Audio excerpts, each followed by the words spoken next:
प्रिय दर्शकों, आप सभी को प्रणाम। अभी तक पीछे की 2 वीडियोज़ में आप सभी ने देखा कि अग्नि तत्व क्या है, सोम तत्व क्या है, वायु तत्व क्या है, और साथ ही ऋग्वेद के पहले सूक्त के मंत्र का अर्थ भी देखा, उसकी पीडीएफ भी दे दी गई, और दूसरे सूक्त में भी दूसरे मंत्र का अर्थ आप सभी को बताया गया। वैदिक मंत्रों के वैज्ञानिक अर्थ की इस श्रृंखला में आज हम जानेंगे कि इंद्र तत्व क्या है, इंद्र किस स्तर पर किन पदार्थों का नाम है, सृष्टि के एक एक कण में फोर्स, मास, चार्ज, टेम्परेचर, हीट और एनर्जी आदि की उत्पत्ति होती ही कैसे है, स्पेस की सूक्ष्म यूनिट के साथ विद्युत का कैसा संबंध है।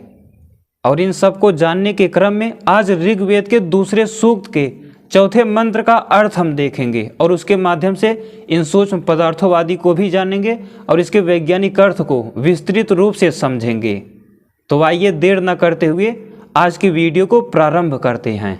अगर मंत्र का सस्वर पाठ देखें, ओम इंद्रवायो इमे सुता उपप्रयोभिरागतम इंदवो वामुशंति। अगर मैं ठीक प्रकार से इसका उच्चारण नहीं भी कर पाता, त्रुटियां हो सकती हैं, क्योंकि ये मैंने खुद से ही सीखा है। आप में से बहुत से लोग पूछते भी रहते हैं कि 2 देवता जहां पर एक साथ होते हैं, 2 देव रूपी पदार्थ, इसका मतलब क्या होता है। जैसे इंद्रवायु, इंद्रअग्नि, इंद्रा विष्णु, आग्ना वैष्णवम, ये 2 देवता युग में जोड़े के रूप में होते हैं, तो इसका क्या मतलब है। तो ये जो चौथा मंत्र मैंने पढ़ के बताया, इंद्र वायु इमे सुता उपप्रय अभि आगतम इंदवः वाम उशंति ही, ये इसका पदच्छेद है। तो इसका अगर देवता देखेंगे ना, तो इसका देवता ही इंद्र वायु है। इसीलिए इस वीडियो में विद्युत आदि को गंभीर रूप से जानेंगे, बहुत विस्तृत रूप में। तो इसका देवता ही इंद्र वायु है और गायत्री छंद है, इसका स्वर है षडज। ऋषि बताया था मधुछंदा वैश्वामित्रा। आइए जान लेते हैं सबसे पहले इंद्र विद्युत है क्या चीज, उसके बाद सृष्टि पर प्रभाव जानेंगे, अलग अलग देववादी के विज्ञान को जानेंगे। इंद्र है क्या। अगर आप सभी शतपथ 12-9-1-14 में देखें तो प्राण एव इंद्र, सूक्ष्म जो प्राण है, प्राण अपान उदान व्यान समान, ब्रह्मांड विज्ञान चैनल पर कई बार ये चर्चा कर चुका हूं कि ये जो 5 प्राण है, सम्मिलित रूप से यही विद्युत है। विद्युत और भी सूक्ष्म होता है, क्योंकि इंद्र तत्व किस स्तर पर किन पदार्थों को कहते हैं अभी चर्चा करेंगे तो समझ में आएगा। लेकिन सामान्य दृष्टि ये जो 5 प्राण हैं, सम्मिलित रूप से यही विद्युत को विशेष रूप से निर्मित करते हैं। तो प्राण एव इंद्र, ऐत्रेय ब्राह्मण 2:14 कहता है ऋक् सामेवा इंद्र से हरि। ये जो ऋग और साम है, ऋग्वेद वाले ऋग रूपी सारे मंत्र, साम वेद वाले साम रूपी सारे मंत्र, जो सूर्य आदि प्रकाशित तारों से संबंधित होते हैं, स्वर्गलोक देवलोक से, ऋग और साम, ये दोनों इंद्र तत्व के 2 हाथ हैं। अक्सर हम लोग सोचते हैं कि ये जो हमारे हाथ हैं, ये शरीर से अलग आप लोग हमेशा महसूस करते हो, शरीर को कुछ और ही समझते हो और हाथ को हम कुछ और ही समझने लगते हैं, प्राय ऐसा होता है। लेकिन जो ये हाथ है, ये भी वास्तव में शरीर ही है। इसीलिए थोड़ा सरल करके बता रहा हूं, क्योंकि अगला जो पद है, यह स आकाशा स एव इंद्र, जैमिनी उपनिषद 1:18-2, ये जो आकाश तत्व है, अंतरिक्ष की जो संरचना है, यजु रूपी छंद है, यजुस रूपी, यही इंद्र है। यही जो आकाश तत्व है, यही इंद्र है। तो ऐसा मान सकते हो सिर से लेकर ये पूरा शरीर, ये यजुर छंद है और हाथ पैर ऋक और साम रूपी हो गए। ये मैं बोलना चाह रहा हूँ। अंतरिक्ष जो यजुर छंदों से बना है, सृष्टि में अलग अलग प्रकार के वैदिक भौतिकी के जो 20 प्रकार के फोर्स हैं, इनमें से अधिकतर फोर्स स्पेस अंतरिक्ष के ही स्तर पर लगते हैं। ये जो मेरे हाथों की गति देख रहे हो, मुख होठों का हिलना डुलना, पलक झपकाना, यहाँ तक कि फोटॉन आदि पार्टिकल आपके आंखों में अवशोषित होकर उस मोबाइल के रेडिएशन से इस जो चित्र को देख पा रहे हो, सब स्पेस की यूनिट की वजह से हो रहा है। स्पेस के स्तर पर जो भी फोर्स है, इंद्र वायवः भी बोल देते हैं इसको, तो इन्हीं अलग अलग फोर्सेस के माध्यम से ही संभव होता है। ये जो इंद्र तत्व है, यजुष रूपी स्पेस उसका शरीर है, यानी अंतरिक्ष की संरचना में स्थित है वो, उसकी संरचना ही इंद्र का शरीर है, उस संरचना में स्थित है जो यजुष रूपी छंद हैं। बाकी उसके दो हाथ ये ऋक और साम रूपी छंद हैं। तो इतना समझना है, जैसे बोल दिया ये शरीर यजुष रूपी हो गया और दोनों हाथ पैर ये ऋक और साम रूपी हो गए। यही वास्तविकता में इंद्र तत्व की एक संरचना है। तो जो सबसे मूल विद्युत है, सबसे मुख्य जो प्रसिद्ध है, अंतरिक्ष में गरजने वाली सूक्ष्म कणों आदि के अंदर जो चार्ज होता है, वो वास्तव में यजुष रूपी छंदों से ही बना हुआ है। और ऋक और साम रूपी छंद उसके दो हाथ के समान है। वो हाथ करते क्या हैं? प्राणापानो व अस्य इंद्रस्य हरि तव हिदम सर्वम हरतारव हरता। इसी प्रकार जैसे ऋक और साम रूपी छंद जो कि प्राणपान से उत्पन्न होते हैं, वे हाथ के समान हैं। ऋक और साम रूपी छंद और यजु ये प्राणपान बयान, प्राणों से ही तो छंद उत्पन्न होते हैं। ऋग्वेद के सारे मंत्र, यजुर्वेद के, सामवेद के, और इन तीनों वेदों से जो ऋष के निकलता है अथर्ववेद, वो इन्हीं प्राणों से। तो प्राणापानो व अस्य इंद्रस्य हरि, प्राणापान और ऋक साम ये इंद्र के हाथ हैं। तव हिदम सर्वम हरतारव हरता, कहीं भी उन सूक्ष्म कणों आदि के अंदर हरतारव हरता, यजन कराना होता है तो यही इन्हीं ऋक यजु साम रूपी छंदों के द्वारा वह इंद्र एक दूसरे को जोड़ देता है। हाथ का मतलब ऐसा नहीं कि मेरी तरफ बैठे होंगे, वो जो विद्युत है इंद्र तत्व, वो इन्हीं ऋक और साम रूपी छंदों के द्वारा यजन करा देता है। सूक्ष्म इलेक्ट्रॉन प्रोटॉन आदि कणों को अवशोषण उत्सर्जन प्रक्रिया सब कुछ व्यवस्थित रूप से पूरा कर देता है। अब आइए और व्यापक स्तर पर इसका गंभीर विज्ञान समझते हैं। अभी सुनते जाओ, अभी केवल शुरुआत है इंद्र तत्व की। इंद्र वास्तव में क्या है अब जानो। निरुक्त कहता है इंद्रः ईराम दृढ़ात इति वा ईराम ददात इति वा ईराम दधात इति वा ईराम धारयति इति वा ईराम धारयति इति वा इंदवे द्रवति इति वा इंदव रभते इति वा इंदे भूतान इति वा। अंतरिक्ष की यूनिट जो यजुष छंदों से बनती है, जो इंद्र का शरीर है, और ऋक और साम रूपी छंद उसके दोनों हाथ हैं, ये करते क्या हैं? ये विद्युत उस स्तर पर करता क्या है? ये सूक्ष्म जितने भी छंद हैं, वास्तविकता में महत तत्व में अगर देखें तो जो स्व महाभ्यर्थी होती है, महत तत्व में ही अहंकार तत्व में उत्पन्न हो जाती है 7 महाभ्यर्थियाँ, तो जो स्व महाभ्यर्थी होती है उसकी प्रधानता में इंद्र तत्व उत्पन्न होता है, स्व महाभ्यर्थी। और भू महाभ्यर्थी की अधिकता में आप सभी ने देखा था, सर्वस्यम अग्रतम आसृजत। भू महाभ्यर्थी की अधिकता में अग्नि तत्व उत्पन्न हुआ था। और भुवः महाभ्यर्थी जो यजुष होता है, यजु, भुवः महाभ्यर्थी के अधिकता में वायु तत्व उत्पन्न होता है और अंतरिक्ष। तो ये 3 तत्व 3 महाभ्यर्थियों की प्रधानता में उत्पन्न होते हैं। इंद्र ईराम दृढ़ात इति वा ईराम ददात इति वा, ये विद्युत जो अंतरिक्ष के स्तर पर है जिसकी चर्चा कर रहा हूँ, ये हर प्रकार के छंदों को धारण करता है, उनमें हेर फेर कर सकता है, इतनी सामर्थ्य होती है इस विद्युत के अंदर। ये सूक्ष्म स्व महाभ्यर्थी की प्रधानता में उत्पन्न हुआ यजुष और ऋक साम रूपी हाथों वाला इंद्र तत्व है, विद्युत है। ये किसी भी छंद को हेर फेर कर सकता है, एक पद को दूसरे में बदल देता है, एक स्ट्रिंग को दूसरे में बदलने का इसका सामर्थ्य होता है। हर देव पदार्थों में यह सामर्थ्य नहीं होता, विद्युत में ही यह सामर्थ्य होता है, इंद्र तत्व में। ईराम ददात इति वा, ये वैदिक छंदों को उत्पन्न भी कर देता है, क्योंकि ये आप सभी को बताया अलग अलग सूक्ष्म प्राण मिलकर ही इंद्र तत्व का निर्माण करते हैं, और वही प्राण तो वैदिक मंत्रों को भी उत्पन्न किए हैं, तो इसी के पार्ट हो गए। तो वैदिक मंत्रों को उत्पन्न ईराम दधाति इति वा, वैदिक छंदों को यानी सूक्ष्म सभी प्रकार के स्ट्रिंग को, छोटे से लेकर बड़े सभी प्रकार के वैदिक मंत्रों को, दैविक गायत्री से लेकर स्थूल सबको ये धारण करता है, उनमें हेर फेर कर सकता है, इसके पास सामर्थ्य है। ईराम दारयति इति वा, वैदिक जितने प्रकार के छंद हैं, सूक्ष्म वैदिक स्ट्रिंग हैं, दारयति मतलब विवाह करना, इनको आपस में संयोग कराने का सामर्थ्य इसी को प्राप्त है। कभी चर्चा करेंगे जब वरुण की बात आएगी, वो केवल बांधने का काम कर सकता है, अगले मंत्र में अश्वनी कुमारों का विज्ञान बताएंगे। वो केवल यजन को व्यवस्थित या चिकित्सा का ही काम कर सकते हैं, लेकिन जो ये विद्युत है, और एक बात और ध्यान रखना, सृष्टि के सभी देव पदार्थ वैदिक छंदों के ही स्तर पर होते हैं।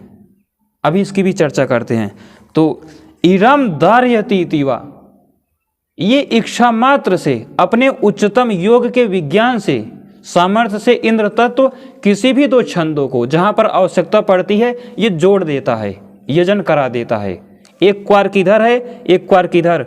मान लीजिए कि प्रोटॉन का बनना है, प्रोटॉन में 3 क्वार्क होते हैं, 2 अप 1 डाउन, न्यूट्रॉन में 2 डाउन 1 अप। तो ये जो तीनों क्वार्क जोड़े के रूप में बंधे होते हैं ना, वो आपस में छंद ही एक दूसरे से जुड़े होते हैं। और सबसे महत्वपूर्ण, सबसे प्रबल कोई तत्व इसमें जिम्मेदार है तो इंद्र तत्व है। वो किसी भी छंद को जोड़ने का सामर्थ्य रखता है।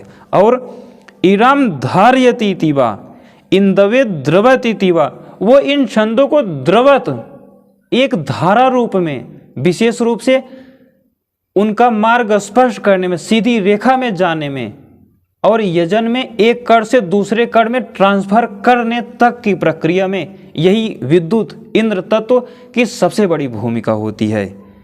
इंदवे द्रवति तीवा, इंदव रभति तीवा और इंदे भूतानि तीवा।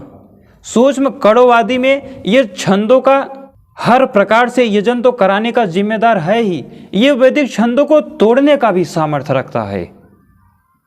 इतना तीक्ष्ण होती है विद्युत इंद्र तत्व। किसी भी वैदिक छंद को, जैसे वृत्र आदि है असुर पदार्थ, वे अव्यवस्थित छंदों व पदों के सघन अप्रकाशित रूप होते हैं, उनको तोड़ देता है, पदों को अलग अलग कर देता है। जैसे यजन में जो भी आवश्यकता पड़ती है वो सारी प्रक्रिया कर देता है।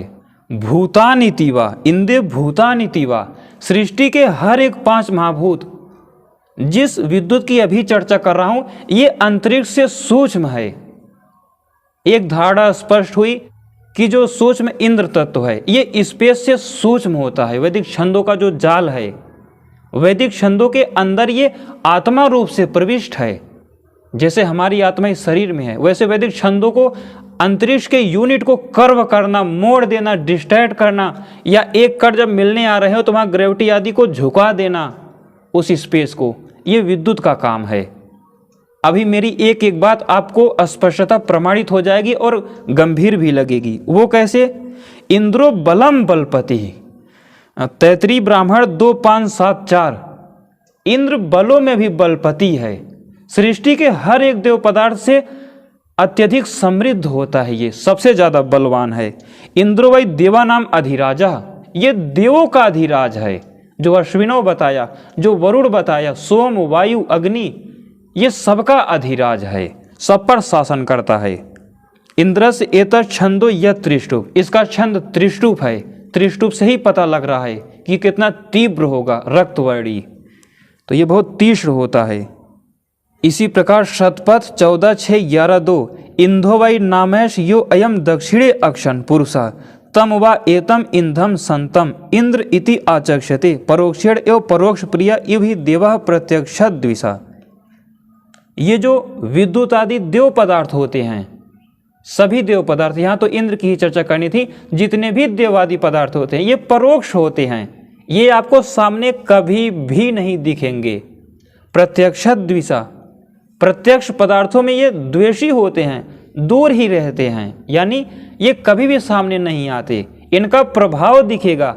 अंतरिक्षस्थ जो बिजली है, बादलों में गरजती है, वो प्रभाव है विद्युत का। विद्युत हमेशा अदृश्य होता है। क्यों? क्योंकि खंभों में आप सभी चलते हुए इलेक्ट्रॉन को नहीं देख पाते। इलेक्ट्रॉन के अंदर, क्वार्क के अंदर, प्रोटॉन के अंदर, फोटॉन आदि कणों में भी विद्युत होता है। किस स्तर पर होता है अभी आज के वैदिक मंत्र में चर्चा करेंगे। तो कहीं पर भी विद्युत आदि जो दिखता नहीं, ये कभी सामने नहीं आता। इंधो वै नामेश, इंध प्रकाशित होने से ही इसे इंद्र कहते हैं।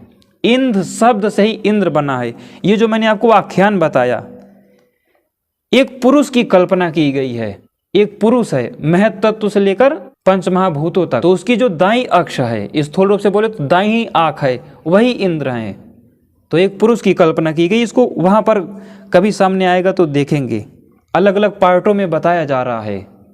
जैसे वराह अवतार में ऋषियों की एक शैली होती है। वराह अवतार के विज्ञान में अभी तक वीडियो नहीं आ पाया। उसमें क्या है, जो वराह है आप पढ़ोगे उसके 4 पैर ही 4 वेद थे, उसकी 2 आंखें ही प्राण और अपान थी। तो एक शैली होती है, ऐसा नहीं कि कोई सुअर ने बना। सूर्य को ही वराह कहते हैं, उसके 4 पैर ही 4 वेद थे, ऋक यजु रूपी 2 उसकी आंखें थी। ऐसे ऐसे शैली का प्रयोग करेंगे।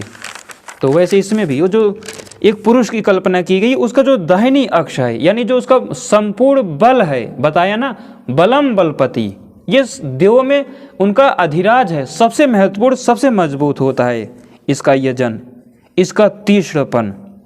तो उस पुरुष की भी जो कल्पना की गई, बुद्धि ही उसका महत्व तत्व है, उसके 2 हाथ ही प्राणपान हैं सृष्टि प्रक्रिया में। तो उसका जो दाहिनी आंख है, दाहिना अक्ष है, वही इंद्र है। यहाँ से भी स्पष्ट है कि जो सबसे महत्वपूर्ण तत्व की चर्चा हो रही है, जो बल का विशेष वाहक है, वही इंद्र तत्व है।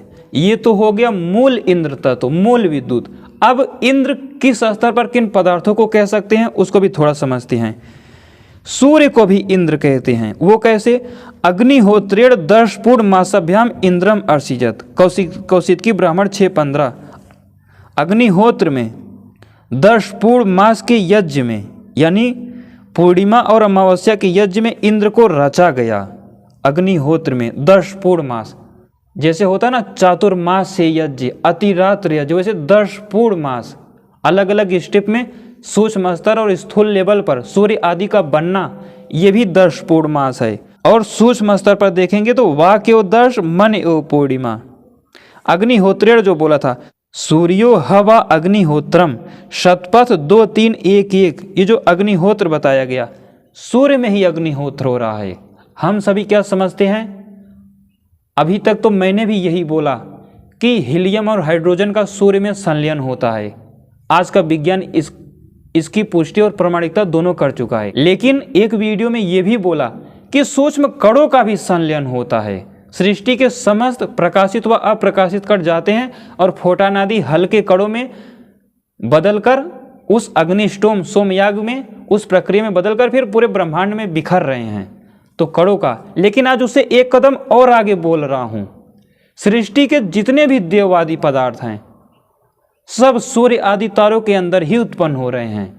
तो कणों का भी यजन नहीं हो रहा, केवल हाइड्रोजन और हीलियम का ही केवल यजन नहीं हो रहा, बल्कि सूक्ष्म प्राणों का भी यजन हो रहा, संलयन हो रहा। सूर्यो हवा अग्निहोत्रम, और वहीं 10 पूर्ण मास याग में इंद्र रचा गया, वायु रचा गया, विद्युत रचा गया सूर्य आदि तारों के अंदर। तो मेरा अनुसंधान यही कहता है, वरुण प्राणपान व्यान आदि का सम्मिलित रूप जो केवल बांधने का काम करता है। ये जो विद्युत है, ये छंदों को भी तोड़ फोड़ देता है। वरुण आदि के लिए संभव नहीं है, वो केवल बांधने का काम करते हैं। अश्विनों प्राणपान वो चिकित्सा आदि का काम करता है। त्वष्टा वो भी निर्मित करने का काम, किसी भी चीज को उत्पन्न करने का। असुरों आदि को भी त्वष्टा ही उत्पन्न करता है, वृत्र आदि को। और सब भाई भाई हैं देवरूपी पदार्थ, 12 आदित्य। तो ये सब इनका भी संलयन हो रहा है। तो मेरा अनुसंधान ये भी कहता है कि सूक्ष्म विद्युत वहीं पर उत्पन्न हुआ है, सूर्य में ही, और सूर्य ही इंद्र है। अग्नि में भी प्रकाशित लोक आदि लिया था, वायु में, सोम में अप्रकाशित लोक या हिरण्यगर्भ कॉस्मिक मेघ आदि लिया था। सूर्य भी इंद्र ही है। बताया था ना, सूर्य को 12 आदित्य अलग अलग स्तर पर कह सकते हैं। विद्युत का जो समृद्ध यजन सूर्य के अंदर हो रहा है, उससे वो इंद्र है। बांधने के स्तर पर वही वरुण है, तोड़ने फोड़ने के स्तर पर इंद्र, और व्यापक स्तर पर गुरुत्वाकर्षण या प्राणों व छंदवादि को धारण करने के स्तर पर वही विष्णु है। महत्त्व से लेकर ऋक यजु सामरूपी छंद। तो सूर्य भी विद्युत है, इंद्र तत्व है। और आगे आ जाओ, इंद्र वाक शतपथ 11 1 6 18। इंद्र वाक, और सबसे पहला वाक तत्व कौन है?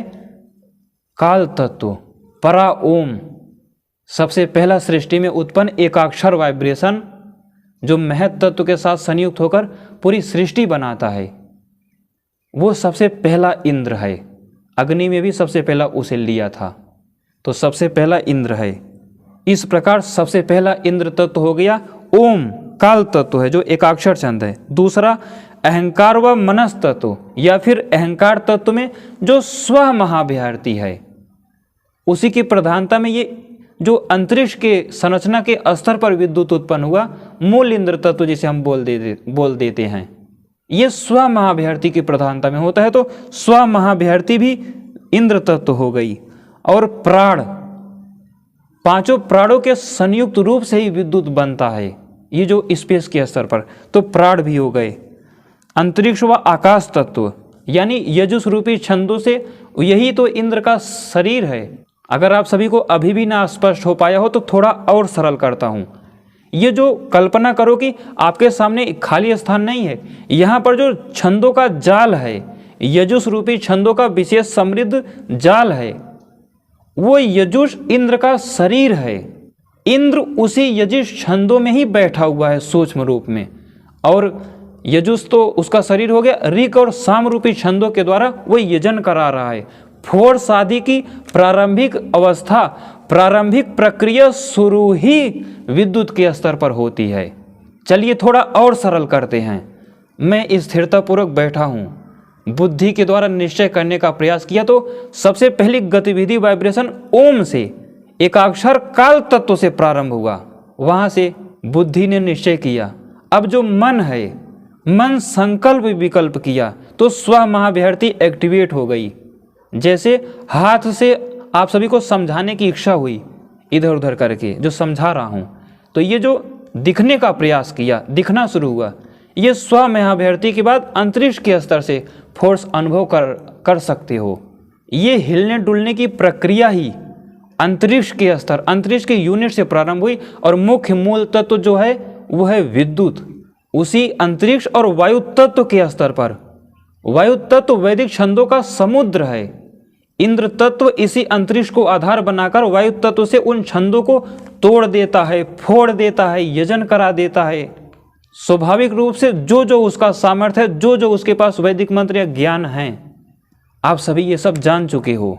वेदों में जिन जिन मंत्रों के देवता इंद्र हैं, वो सारे मंत्र उनके अधीन रहते हैं। उन्हीं के माध्यम से वो पूरी सृष्टि बना रहे हैं। जिसको नष्ट करना होता है नष्ट कर देते हैं, क्वार्क आदि को जहाँ पर जोड़ना होता है जोड़ देते हैं, सूक्ष्म पदार्थों को उत्पन्न कर देते हैं। वीडियो को पूरा देख लीजिए, आपको इंद्र तत्व का एक वैज्ञानिक संरचना समझ में आ जाएगी। इंद्रास्त्र आदि बनते कैसे थे, आवाहन आदि की प्रक्रिया अनुभव होने लगेगी। तो ये जो विद्युत है, अलग अलग प्राणों को भी बोलते हैं, अंतरिक्ष को भी। ये तो मैंने आपको प्रमाण दे दिया। सह आकाशा तद इंद्र, जो अंतरिक्ष है उसका यजुः स्वरूप वही इंद्र है। विद्युत रूपी वायु, जो वायु तत्व में विद्युत होती है, सूक्ष्म इलेक्ट्रॉन आदि कणों में विद्युत होती है, सब इंद्र तत्व है। ऋक यजुः साम रूपी छंदों का तीक्ष्ण व समृद्ध यजन, और अणु व आयनों के अंदर विशेषकर जो आयन होते हैं, आयनों का ही तो सूर्य आदि में संलयन होता है, उन आयनों के अंदर भी विद्युत भरा रहता है। आयन कहते इसलिए हैं क्योंकि विद्युत उसमें रहता है, विद्युत की प्रधानता रहती है, वो भी अव्यवस्थित रूप से। अन्यथा अणु तो आप सभी जानते हो स्थिर होते हैं, मतलब अस्थाई होते हैं, वो भी गति करते हैं, अस्थाई होते हैं। और बता दिया सूर्य व प्रकाशित तारे, ये सब इंद्र तत्व हैं। और वायु तत्व पिछली वीडियो में बहुत विस्तार से 15 मिनट में बताया था, पूरा 15 मिनट लग गया वायु तत्व की संरचना बताने में। तो वैदिक मंत्रों की जो 2 और वीडियो है उसमें वायु, अग्नि, सोम आदि को विस्तृत रूप से जाकर देख सकते हो, तब इस वीडियो को देखो, इंद्र को। अब आइए इस मंत्र की विस्तृत रूप से चर्चा करते हैं। मधु छंदा ऋषि यानी एकाक्षर ओम छंद से इस मंत्र की उत्पत्ति हुई है। इंद्र वायु इमे सुता उपप्रयोभिरागतम इंदवो वामुशंति ही। सामान्य इसका अर्थ किया जाता है इंद्र वायु दोनों देव पदार्थ साथ साथ जो सोम रस है, सामान्य बता रहा हूँ जो अर्थ आज उपलब्ध है, जो सोम रस है उसका पान करते हैं, दोनों साथ साथ आते हैं। आगतम साथ साथ उपप्रयोगी विशेष प्रयोजन से युक्त होकर। और उसके बाद इंदवो वाम, ये जो दोनों इंद्रवायु साथ साथ सोम आदि का पान किए, इंदवो उशंति ही वाम, ये दोनों विशेष रूप से प्रकाशित होने लगते हैं। इंदवो उशंति ही, साथ साथ प्रकाशित होने लगते हैं। आइए इसका गंभीर विज्ञान अर्थ, इस मंत्र का विज्ञान समझते हैं। सृष्टि प्रभाव की बात करें तो बताया था मंत्र की उत्पत्ति मधु छंदा विश्वामित्र से होती है। एक अक्षर जो ओम छंद है, देवी प्राण, उससे होती है। छंद के प्रभाव से सृष्टि में इंद्र तत्व और वायु तत्व ये दोनों साथ साथ संयुक्त होकर, आप में से जो लोग पूछते रहते हो संयुक्त देवों का मतलब क्या है, इंद्रा वरुणव, इंद्रा विष्णुव, अग्ना विष्णुव, इंद्राग्नि, इंद्र वायु, तो उसको बताया जा रहा है। छंद के प्रभाव से सृष्टि में इंद्र और वायु तत्व दोनों साथ साथ संयुक्त होकर समस्त छंदों को यजन में एकत्र करते हैं।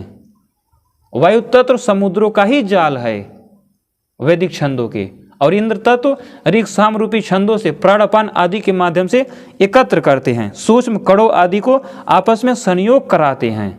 मेरी वीडियो आप सभी बहुत गंभीरता से और ध्यान से देखा कीजिए। ये जो महर्षि वेदव्यास जी अर्जुन और युधिष्ठिर को कह रहे हैं कि प्रतिस्मृति विद्या मैं तुम्हें देता हूं, जिससे इंद्र वरुण आदि देवता तुम्हें दिखने लगेंगे, तुम्हें वो सारे दिव्यास्त्र प्राप्त हो जाएंगे। आप सभी महाभारत पढ़े होंगे। महामुनि विश्वामित्र जी भी श्री राम को बला अतिबला जो दे रहे हैं वो कुछ है नहीं, यही सब चीजें हैं। इसी के गंभीर विज्ञान को जानकर, क्योंकि वो प्रत्यक्षद्विष, आपने देखा प्रत्यक्ष नहीं होते, वे द्वेषी होते हैं, प्रत्यक्ष के दूर ही रहते हैं विद्युत आदि, वो कभी भी सामने नहीं आ सकते। तो उनको साक्षात करने के लिए व्यास और विश्वामित्र कह रहे हैं कि प्रतिस्मृति विद्या है, यही है प्रतिस्मृति विद्या। इसके विज्ञान को वो लोग अच्छे से जान चुके थे। तो मेरी वीडियो को बहुत ध्यान से देखा कीजिए, सब कुछ समझ में आएगा। सूक्ष्म कणों आदि का भी ये दोनों मिलकर साथ साथ संयोग कराते हैं और अंतरिक्ष की संरचना को बनाने व धारण करने में विशेष भूमिका निभाते हैं, जो विद्युत है, जिसके फलस्वरूप हिरण्यगर्भ, खगोली मेघ, आकाशीय गंगाओं के समूह, तीर्थ यानी बड़े बड़े क्लस्टर, ह्रद, कूप, अलग अलग प्रकार के ब्लैक होल आदि, वार्म होल और सूर्य आदि प्रकाशित तारे इस सृष्टि को धारण कर रहे हैं। ह्रद आदि जो हैं, गुहा बताया था, अर्थ में ये सब शब्दों का मैं प्रयोग करता हूं। तो ये है इस मंत्र का सृष्टि पर गंभीर प्रभाव। अब आइए इसका अर्थ जान लेते हैं।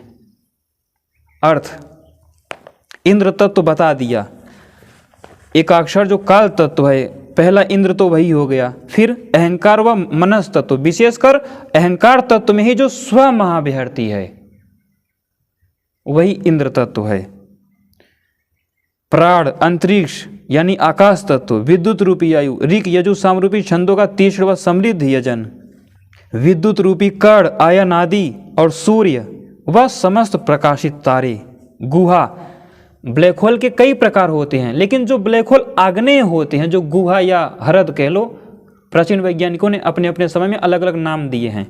तो ये जो ह्रद है या फिर जलाशय जैसे बड़ी बड़ी गैलेक्सियों के गुच्छे होते हैं, महातीर्थ, महासुपर क्लस्टर, वो जो प्रकाशित हैं वो भी इंद्र तत्व ही हैं। ये मैं नहीं बोल रहा हूँ, किसी किसी वैदिक मंत्र में कूप शब्द है, ह्रद शब्द है। ब्लैक होल का बड़ा ही गंभीर विज्ञान है। विज्ञान 1% भी नहीं जानता। किसी एक मंत्र का अर्थ करके, जैसे ये व्याख्या कर रहा हूँ, ऐसे ही जब कॉस्मोलॉजी, स्पेस साइंस से रिलेटेड अर्थ करेंगे, अगर उस अर्थ का विज्ञान 100% मानोगे तो 1% भी विज्ञान नहीं जानता। कूप, ह्रद आदि नाम भी वेदों से ही हैं, वेदों में है। तो ये सब इंद्र तत्व। इसी तरह वायु तत्व, क्योंकि इंद्र वायु था तो बताया था पहले पद रहता है फिर अर्थ करता हूं, फिर पद फिर अर्थ, तो इंद्र हो गया, उसका अर्थ देख लिए। अब वायु तत्व, उसका देखते हैं। ओम युक्त महत तत्व, बहुत विस्तृत चर्चा पिछली वीडियो में किया था। अहंकार व मनस तत्व भी वायु तत्व है। भुवः प्रधान महाभिहर्तियां, ये भी वायु तत्व है।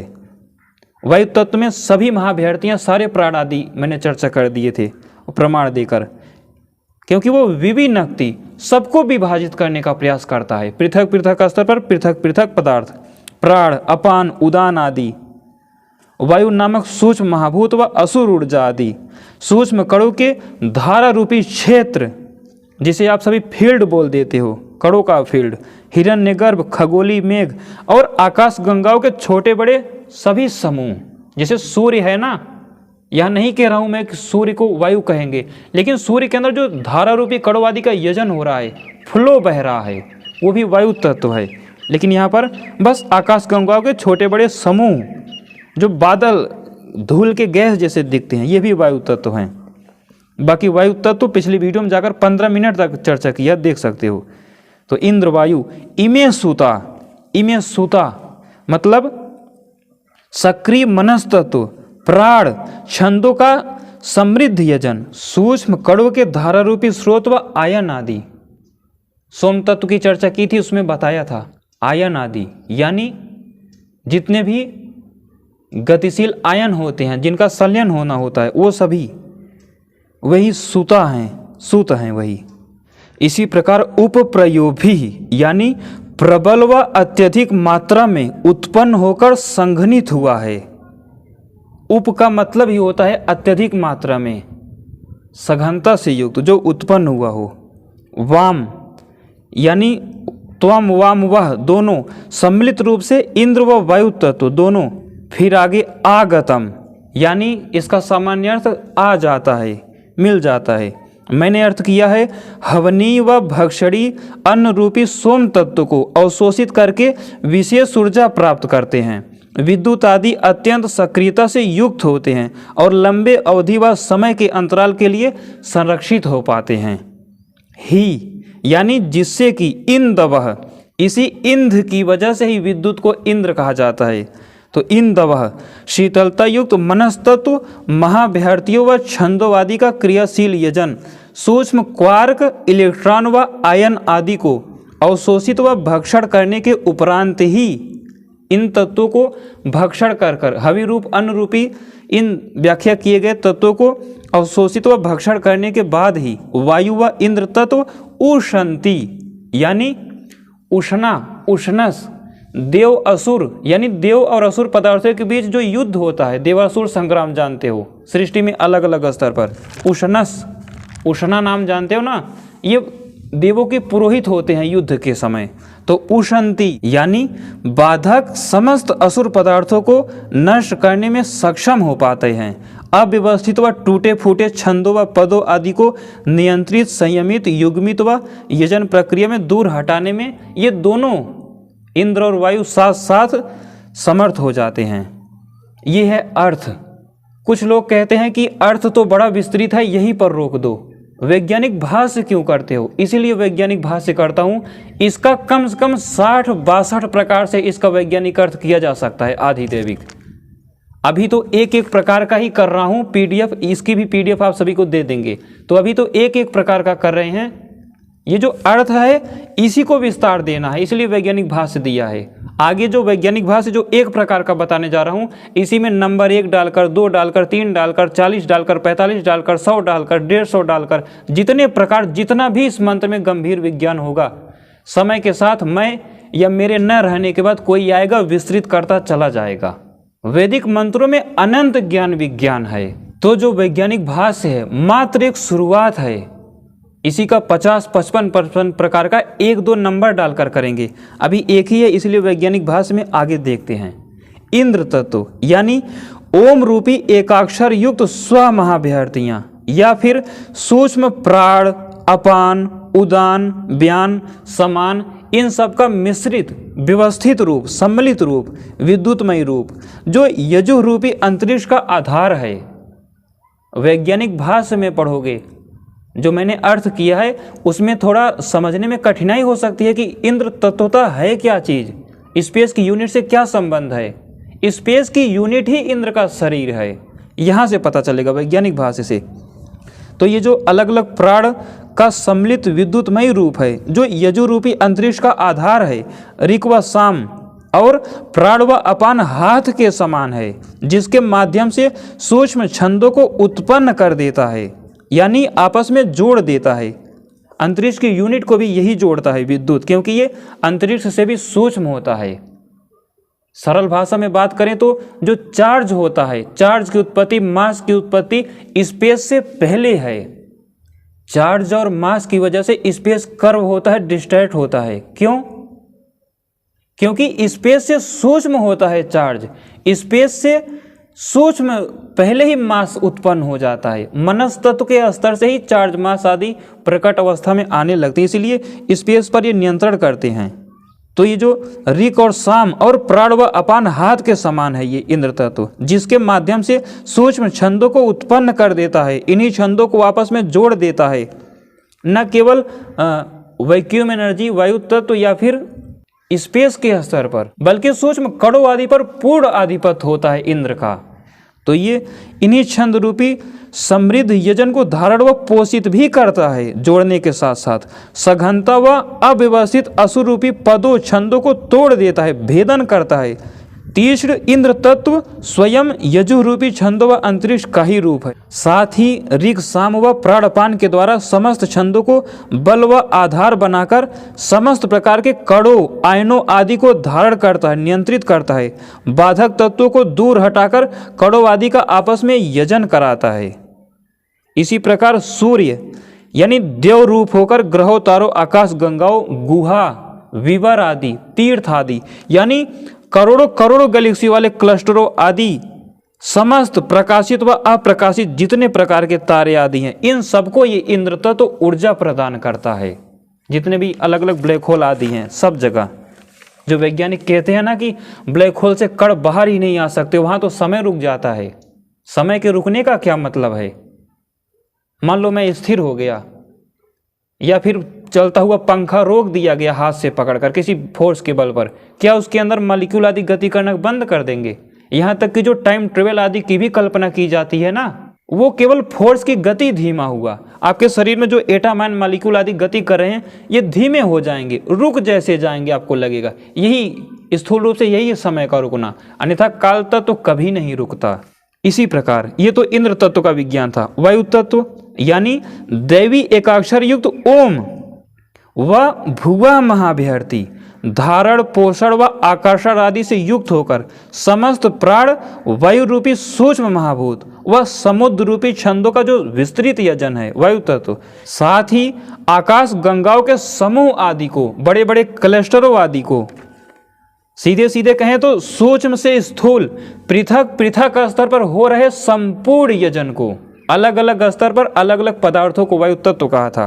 तो अलग अलग स्तर पर सूक्ष्म और स्थूल सभी यजन को सक्रियता प्रदान करता है, उसे आपस में जोड़ते हैं।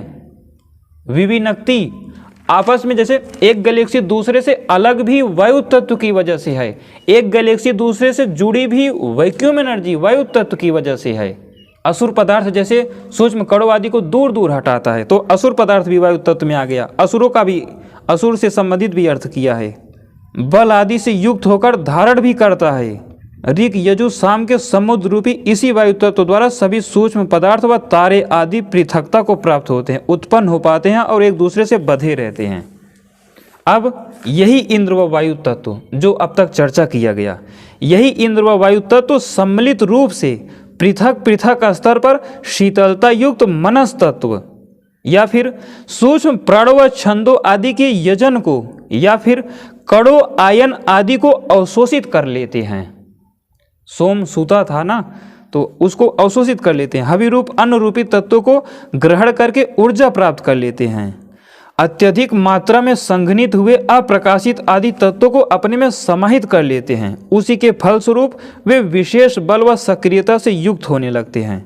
सृष्टि यजन में भाग लेने के लिए लंबे समय अवधि व सृष्टि पर्यंत निर्बाध रूप से कार्य करते हैं। साथ ही सृष्टि में बाधा बन रहे सभी प्रकार के असुर पदार्थ व असुर ऊर्जा को नष्ट करने का सामर्थ्य व बल प्राप्त कर लेते हैं।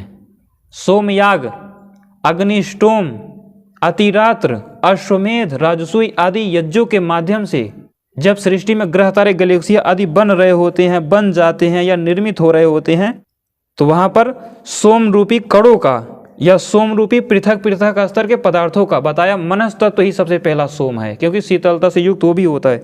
तो वहाँ से लेकर अलग अलग सोम रूपी तत्वों को भक्षण करने की वजह से, हवि रूप अन्न के माध्यम से अवशोषित करने की वजह से सामर्थ्य व बल प्राप्त कर लेते हैं इंद्र व वायु तत्व, और सृष्टि में अव्यवस्थित पदों व छंदों आदि को तोड़ देते हैं और स्वयं प्रकाशित होकर सक्रियता को प्राप्त होते रहते हैं। ये है वैज्ञानिक भाष्य। तो आप सभी ये मत समझिए कि वैज्ञानिक भाष्य पूर्ण हो गया। वैज्ञानिक भाष्य एक तरह से क्रांति है, ये एक शुरुआत है। इसी को एक नंबर डालकर 1 प्रकार का अर्थ, 2 प्रकार का अर्थ, 50 प्रकार का अर्थ, 100 प्रकार का अर्थ, वैज्ञानिक भाष्य में जितना विस्तार हो सकेगा होता रहेगा। जो अर्थ है वो भी सामान्य नहीं है। अगर अर्थ पर भी मैं रोक देता तो भी सबसे बेहतर भाष्य है आज के समय का, कम से कम आज तक का इस धरती का। लेकिन मैंने जानबूझकर वैज्ञानिक भाष्य छेड़ा है। इसमें वैज्ञानिक भाष्य में जैसे अर्थ में ऐसा है, पद है, अर्थ है, पद है, अर्थ है। लेकिन वैज्ञानिक भाष्य में 1 नंबर, 2 नंबर, 3 नंबर, 4 नंबर डालकर हिंदी में ही करेंगे, क्योंकि अर्थ तो कर दिया गया, पद अर्थ। तो इस तरह से विस्तृत किया जाएगा। उच्चतम योग का विज्ञान यानी आध्यात्मिक स्तर पर किस प्रकार भाष्य किया जा सकता है उसका भी नमूना दिखाएंगे। और ग्रहों, तारों, गैलेक्सियों, कूपो, हृदय, विवरो, गुहा, वेदों में जो शब्द हैं उनके आधार पर उन ब्लैक होल आदि का भी विज्ञान बताएंगे, कॉस्मिक स्तर पर, खगोलीय स्पेस साइंस के विज्ञान पर। और सामान्य प्रकार का जो आदि भौतिक होता है वो भी एक वीडियो में बता देंगे। तो ये है इस मंत्र का भाष्य। अब मैं कोशिश करूंगा 7वां लूंगा। आप लोगों से मैंने बोला था कि हर सूक्त से एक एक मंत्र लेंगे, लेकिन यहाँ पर थोड़ा सा नियम बदलाव किया, क्योंकि पहले सूक्त में तो अग्नि ही देवता थे, दूसरे में देखा पहले वायु थे, अब इंद्र वायु आ गए, और मुझे लगता है 7वें में मैत्रा वरुण या अश्विनव हैं, मैत्रा वरुण होंगे। तो अब 7वां भी बताएंगे। दूसरे सूक्त में 3 मंत्र हो गए, क्योंकि देवता बदल जा रहे हैं। मैं नहीं चाहता कि आप लोगों के लिए कठिन पड़े, क्योंकि बहादुरी दिखाने के लिए अर्थ तो कर नहीं रहा हूँ, आप लोगों के समझाने के लिए। तो एक मंत्र में 15 देवता होंगे तो 15 मंत्र का अर्थ बताएंगे, और किसी सूक्त में 1 देवता होंगे तो 1 या 2, 3 मान सकते हो, 1-2 मंत्र का अर्थ उसी में बताएंगे। जैसे आगे 4थे 5वें सूक्त से इंद्र देवता है तो एक सूक्त से एक ही मंत्र लेंगे। तो पूरा सरल करते हुए चलेंगे और पद्धति यही रहेगी। जिन लोगों ने पीछे की 2 वीडियो नहीं देखा, उम्मीद करता हूँ आप सभी जाकर उस वीडियो को देख लोगे। अग्नि क्या है, इंद्र क्या है, सोम क्या है, वायु क्या है, 4 देवता हो गए। मैत्र वरुण भी समझा दूंगा, वरुण को भी समझा दूंगा अलग से, अश्विनों को भी समझा देंगे, विष्णु को भी समझा देंगे। धीरे धीरे करते हुए आगे बढ़ते रहेंगे। तो उम्मीद करता हूँ आप सभी को वीडियो अच्छी लगी होगी। जानकारी को ध्यान से सुनने के लिए धन्यवाद।